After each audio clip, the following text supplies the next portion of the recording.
Salut à tous. Avant de continuer avec notre enseignement du jour, j'aimerais parler d'un message que j'ai reçu de la part de notre Seigneur. C'est un message que j'ai reçu en mois de novembre dernier, si je ne me trompe pas. Alors, ces messages est en fait un passage biblique qui m'a été communiqué pendant que j'étais dans mon sommeil et j'ai lu ces passages. En lisant ces passages, je me suis référée aux passages bibliques qui viennent appuyer, ok? Lorsque vous lisez la Bible, vous verrez que dans ces passages, il y a des passages bibliques, c'est-à-dire des versets bibliques qui sont là marqués sur la page, ok, là où vous lisez. Et ces passages bibliques viennent en fait appuyer ou confirmer ou juste compléter, ok, ce que vous êtes en train de lire. Donc ça répète la même histoire ou les mêmes histoires, ok. Ça répète le même sujet. Alors en lisant ces passages, je ne me rappelle plus c'était quoi que j'avais lu comme autre verset biblique. Et quand je suis allée lire dans ces autres passages que j'avais eus pour, en fait, appuyer ce que j'avais lu, qu'est-ce que j'avais eu comme message, je suis tombée sur l'histoire de Joseph, ok, sur l'histoire de Joseph en Égypte, où Joseph était gouverneur. Et je suis tombée sur l'histoire où il devait faire une réserve, ok, de nourriture, parce qu'il y avait une sécheresse qui devait frapper, ok, qui devait frapper tout le pays.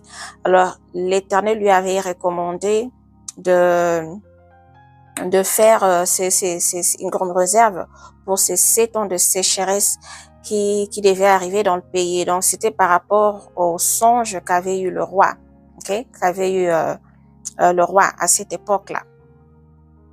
Et c'était Pharaon qui était le roi, ok, à cette époque. Et ces passages bibliques est dans le livre de Genèse au chapitre 41, si vous lisez. Genèse chapitre 41, vous pouvez lire tout le chapitre et vous verrez cette histoire de 7 ans de sécheresse et puis 7 ans d'abondance. Alors, ce passage de Genèse, je l'avais eu après avoir lu, ok, le passage qui m'avait été communiqué, ok, le vrai message. Alors, le passage qui m'avait été communiqué dans mon sommeil, c'est dans le livre d'Apocalypse, Apocalypse chapitre 9. Nous allons lire ensemble. Chapitre 9 au verset 3. Alors, la Bible dit, Apocalypse 9, 3, des sauterelles sortirent de la fumée et se répandirent sur la terre, et il leur fut donné un pouvoir comme le pouvoir qu'ont les scorpions de la terre. Ok? Il leur fut donné un pouvoir comme le pouvoir que les scorpions ont, comme le pouvoir qu'ont les scorpions de la terre. Alors ça, c'est le message que j'avais reçu. C'est le message que j'avais reçu. Et c'est ce message qui m'a été soufflé à l'oreille. Apocalypse 9, 3. Et j'en ai parlé. On en a discuté dans ces séries d'enseignements que nous sommes en train d'avoir sur les temps de la fin et leurs événements. Alors, au moment où j'avais eu ces messages, et c'est après que je suis allée tomber sur le livre de Genèse. Mais je ne me rappelle plus comment est-ce que j'avais eu ces passages-là de Genèse pour, en fait, venir compléter ce que je viens de lire maintenant dans le livre d'Apocalypse. Je ne me rappelle plus en tout cas où j'ai eu ces passages, mais en tout cas, ce que je peux dire, c'est les choses de Dieu. C'est comme ça que Dieu parle. Il parle tantôt d'une manière, tantôt d'une autre. Alors sûrement que je l'ai lu quelque part, j'ai été orientée par le Saint-Esprit pour aller tomber dans ces livres-là.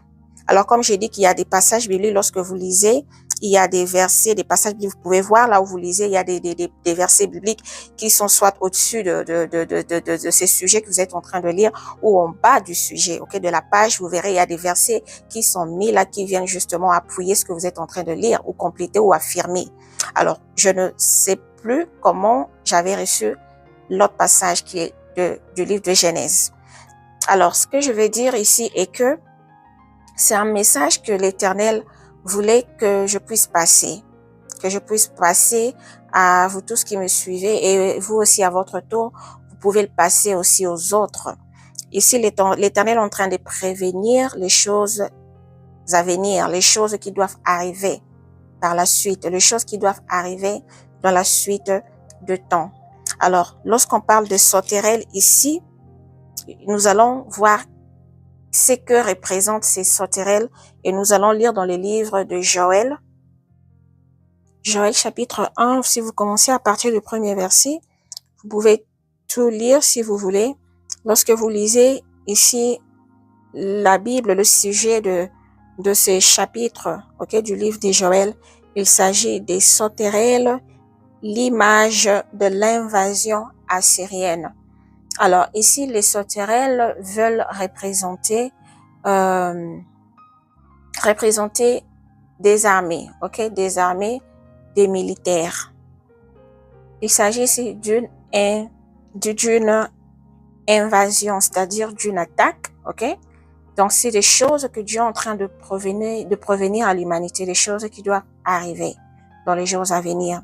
Alors les sauterelles, lorsque vous lisez ce chapitre, tout ce chapitre, il y a au total 20 versets, ok, du livre de Joël, chapitre 1, il y a 20 versets. Si vous lisez, vous allez comprendre l'histoire et vous allez discerner ou comprendre ces révélations. Alors, il s'agit ici d'une invasion, c'est-à-dire d'une attaque. Alors, il y a des choses qui doivent arriver dans le monde. Il y a des affrontements, des confrontations, il y a des conflits entre les nations. Ok? Lorsque l'Éternel révèle, il révèle pour prévenir à ses enfants de prendre garde.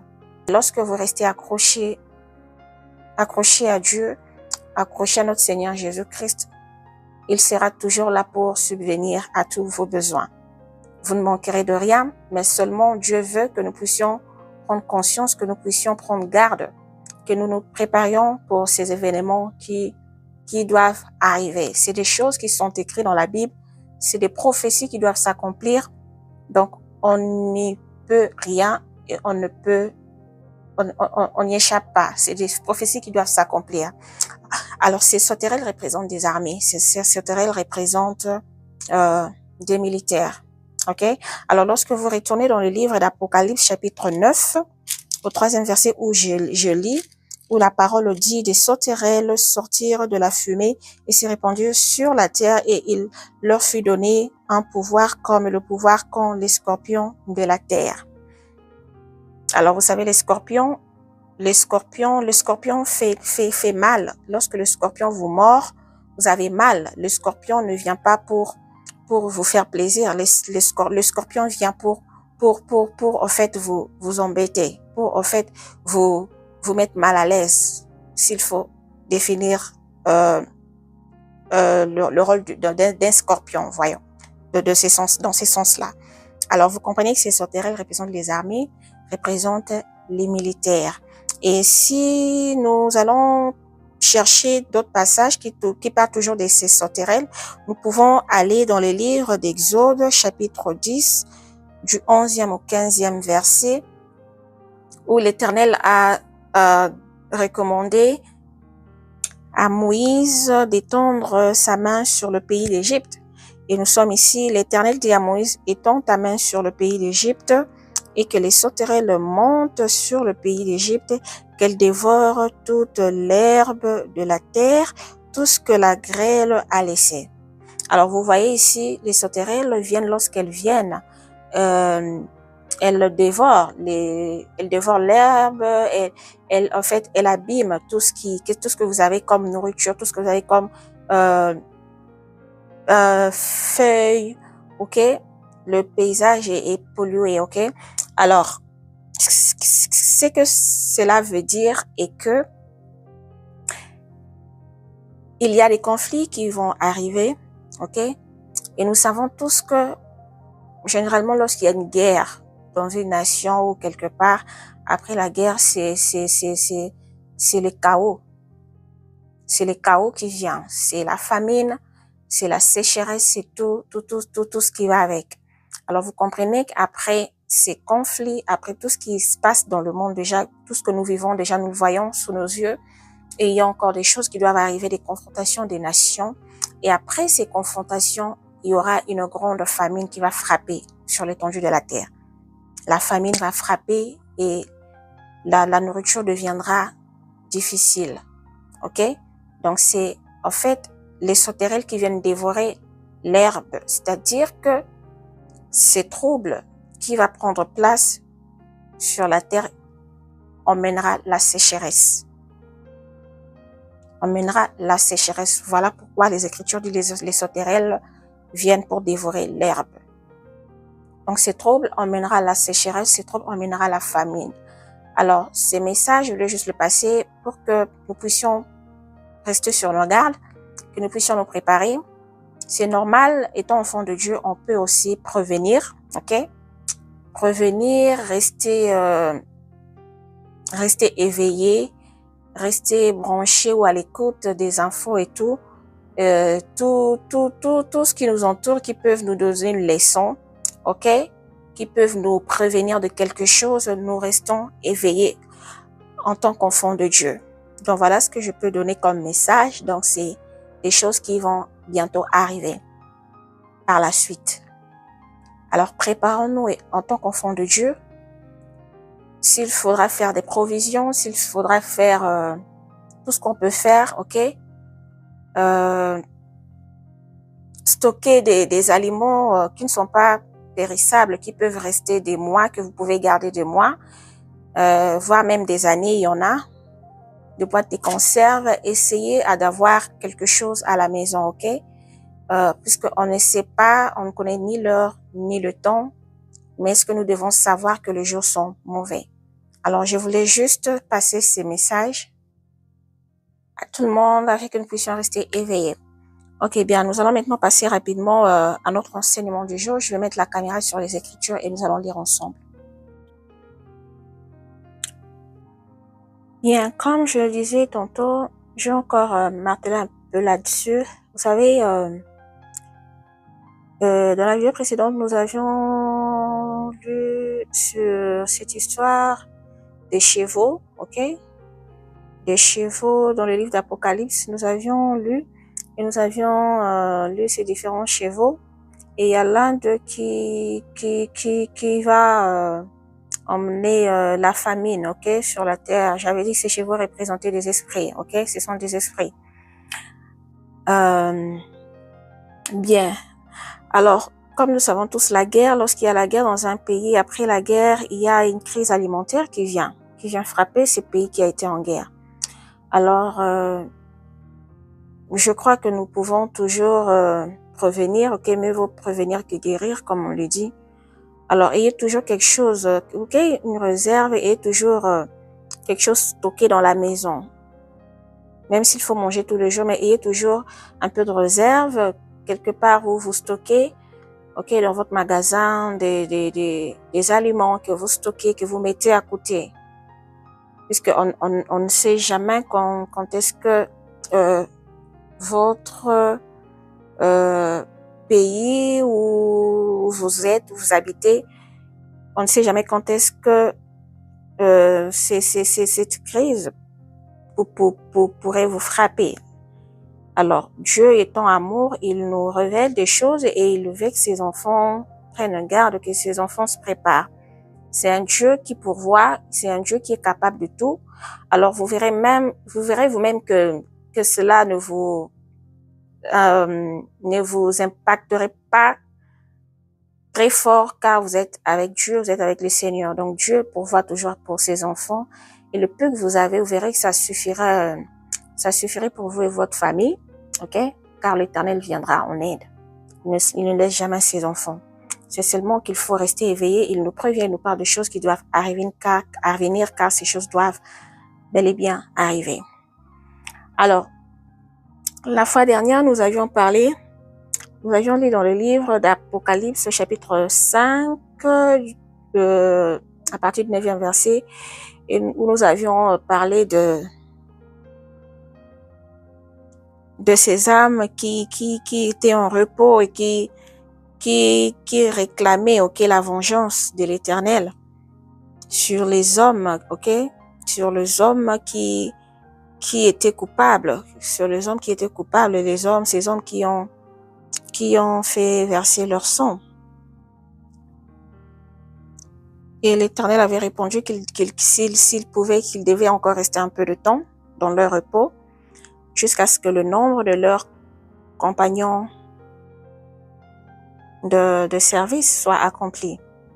Alors, nous avions discerné cela ensemble. Nous avions dit qu'il s'agissait de ceux-là qui devaient mourir pour Christ pendant ces temps de grande tribulation.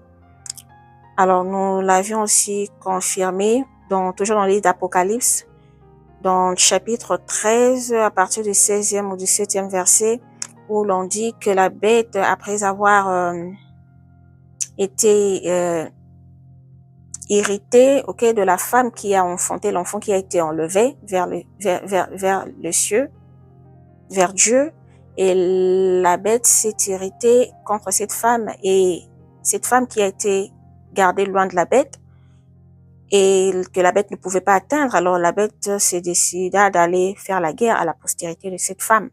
Alors c'est de cette postérité dont il s'agit, c'est de ces compagnons de guerre des services qui doivent être mis à mort, ceux qui gardent le témoignage de Christ. Donc voilà, c'est dont nous avions parlé. Alors nous sommes toujours dans le livre de 1 Thessaloniciens, chapitre 5, et la fois passée, nous sommes arrêtés sur l'explication, le discernement de cette ruine soudaine.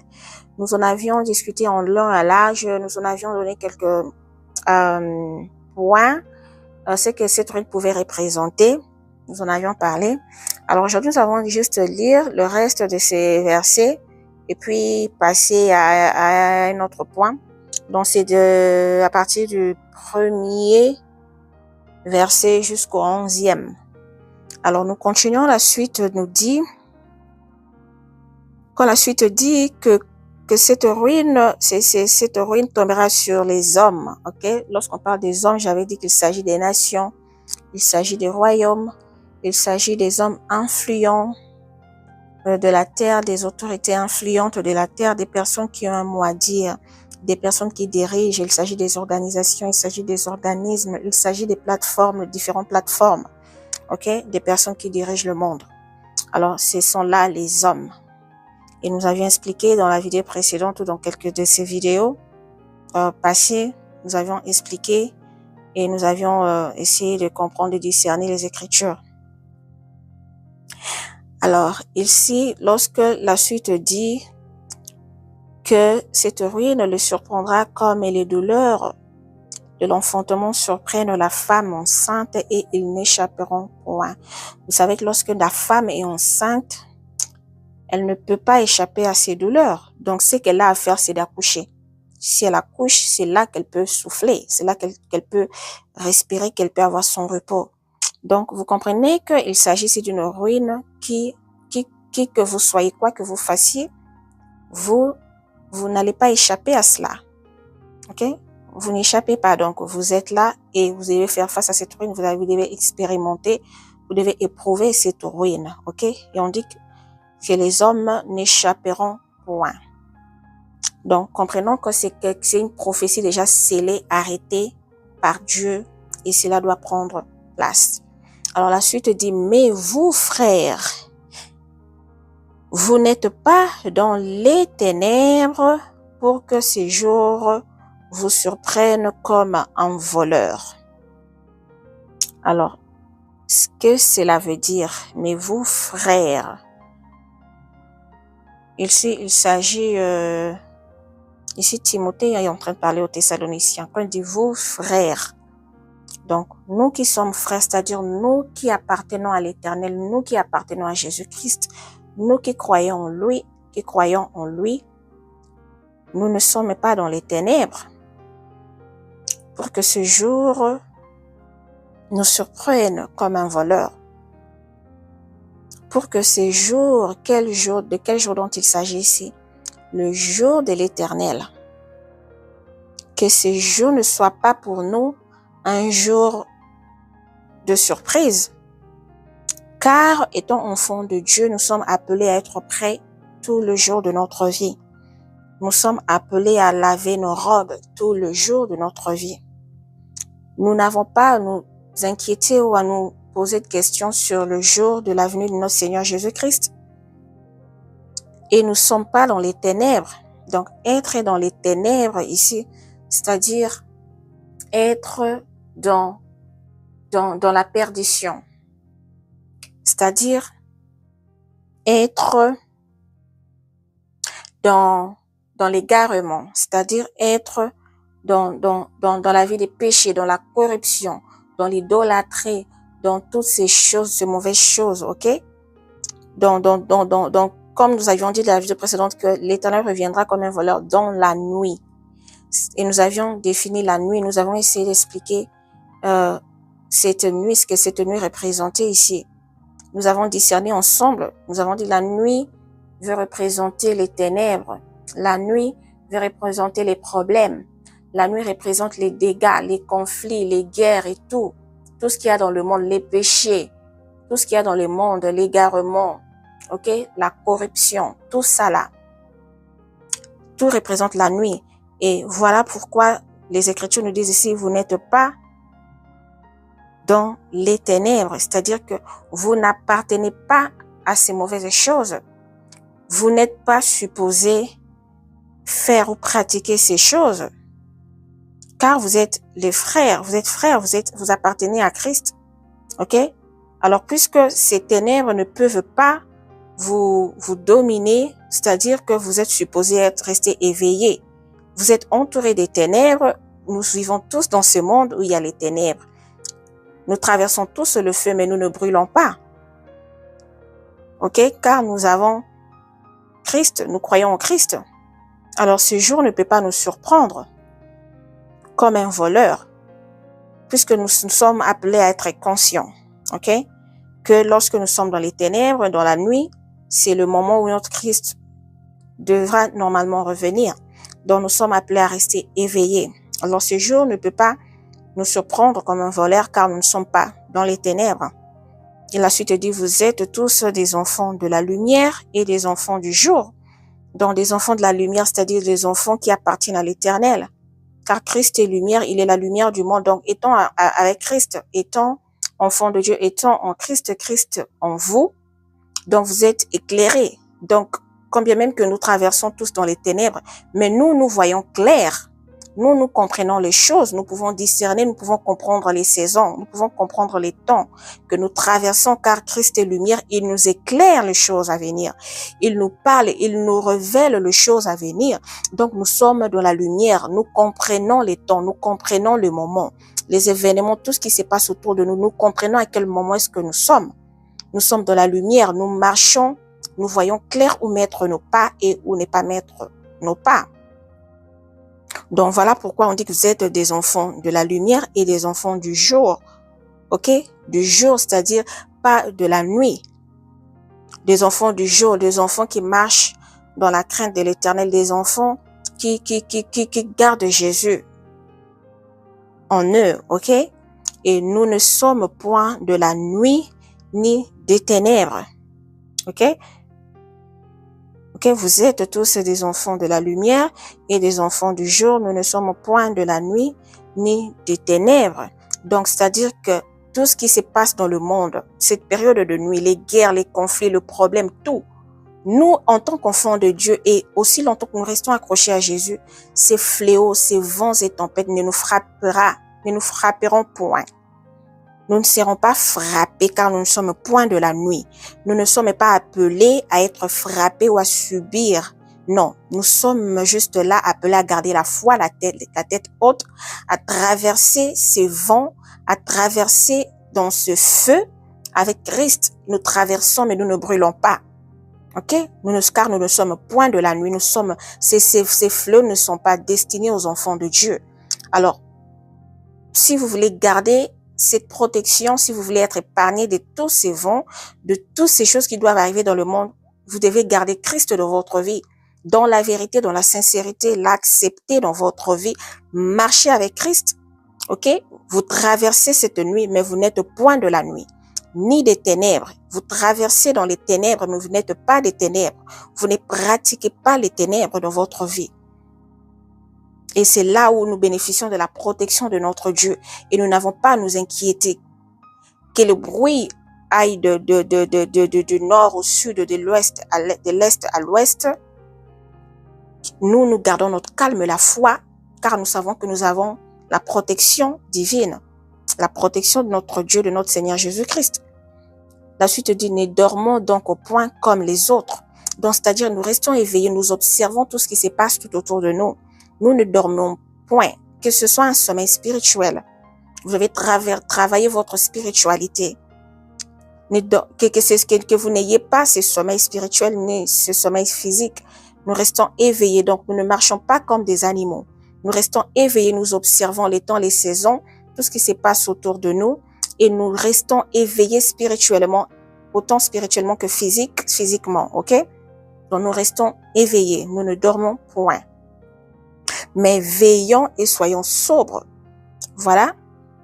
Donc nous ne dormions point, mais nous restons éveillés et nous restons sobres. Car ceux qui dorment, dorment la nuit. C'est-à-dire ceux qui dorment la nuit. Qui sont ceux-là qui dorment? Qui se laissent emporter par les problèmes, les soucis de ce monde, par tout ce qui se passe dans le monde, dans la nuit. Donc, la fatigue vient frapper à cause de tout ce qui se passe dans le monde, dans la nuit, dans les problèmes. Ok? Dans toutes ces épreuves difficiles, Alors, les gens finissent par dormir, c'est-à-dire être épuisés. Ok? Être épuisés. Ceux qui dorment dans la nuit. Ceux qui dorment dans la nuit, dorment la nuit. Vous vous rappelez, il y a quelque part où j'avais lu, c'était dans l'une des vidéos passées, où j'avais dit, où l'Éternel, c'est dans le livre de Daniel, je crois, où les Écritures nous disent que lorsque les pécheurs seront consumés, ok? C'est-à-dire lorsque les pécheurs seront consumés, et c'est alors que viendra la bête, c'est alors que la bête viendra faire son apparition, l'Antéchrist. Que cela veut dire lorsque les pécheurs seront consumés. C'est-à-dire que lorsque les hommes du monde, ceux qui aiment le monde, qui rejettent Jésus-Christ qui est la vérité, ils seront consumés par les épreuves, par toutes ces choses qui vont arriver, toutes ces épreuves difficiles. Ils seront consumés car ils n'auront pas de protection, car ils ont rejeté Jésus-Christ qui est la vraie protection. Alors, ils seront épuisés, consumés par toutes ces épreuves difficiles, épuisés. Donc, dans la nuit, ok?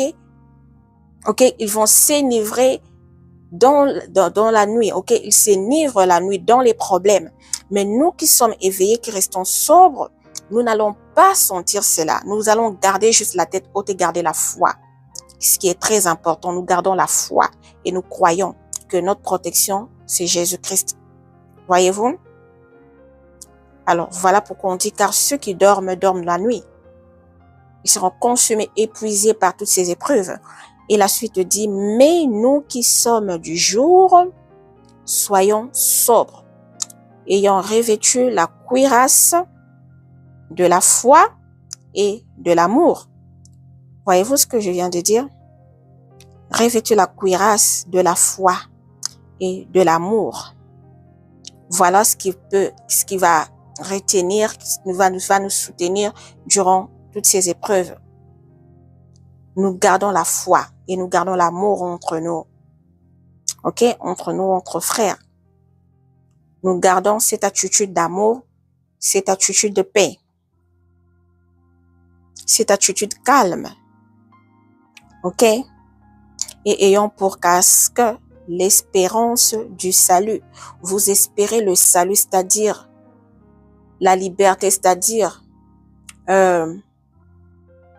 le salut, c'est-à-dire le rachat de votre âme, de votre vie. Le salut, c'est comme c'est comme si en fait c'est la victoire que votre âme remporte. Ok? Le rachat, c'est le repos, c'est la paix, le repos éternel que nous attendons. Ok? Donc, nous portons cette casque de l'espérance du salut.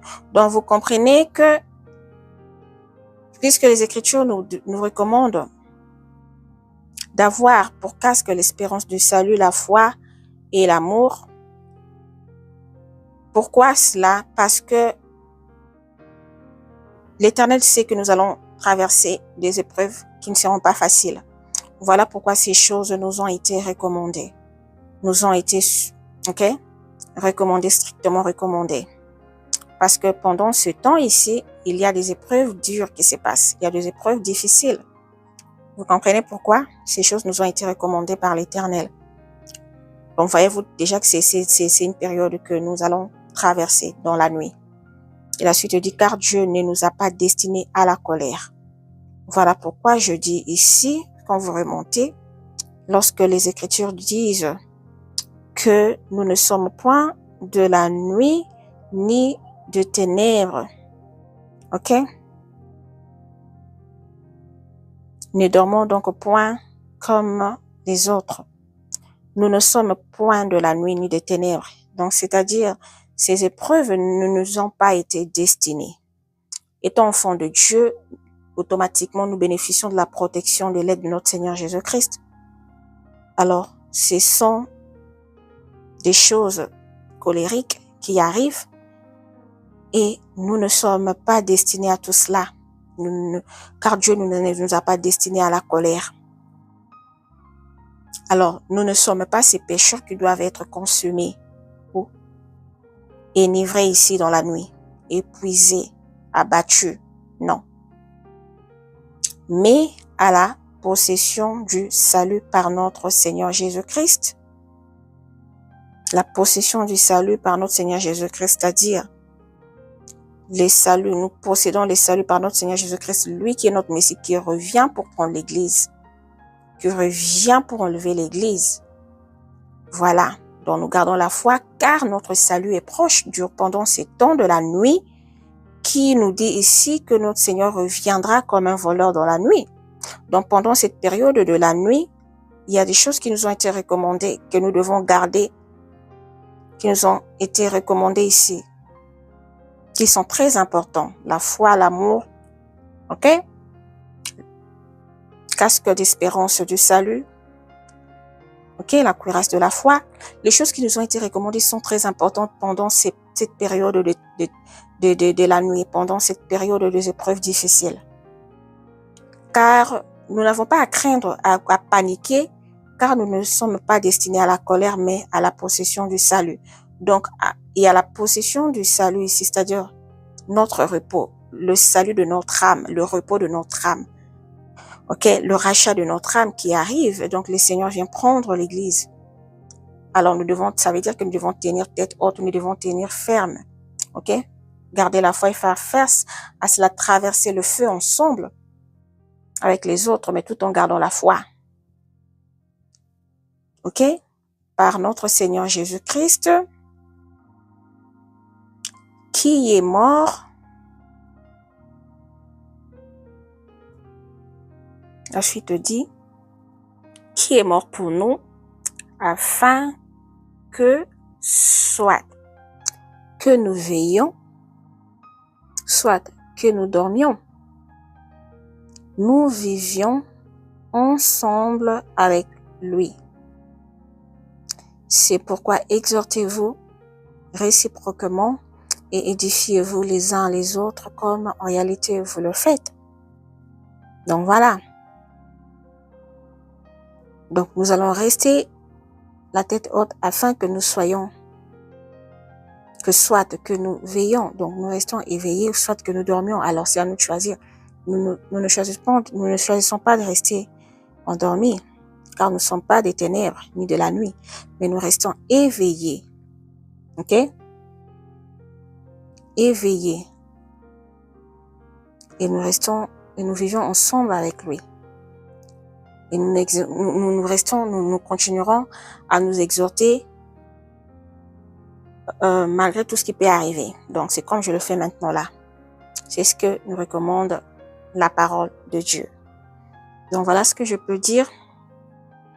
Pour aujourd'hui, nous clôturons avec ce livre des Thessaloniciens qui fait partie de ces séries d'enseignements de ce point, le point principal de cette partie qui est les douleurs d'enfantement. Bien, nous nous retrouvons très prochainement pour la prochaine vidéo. Merci.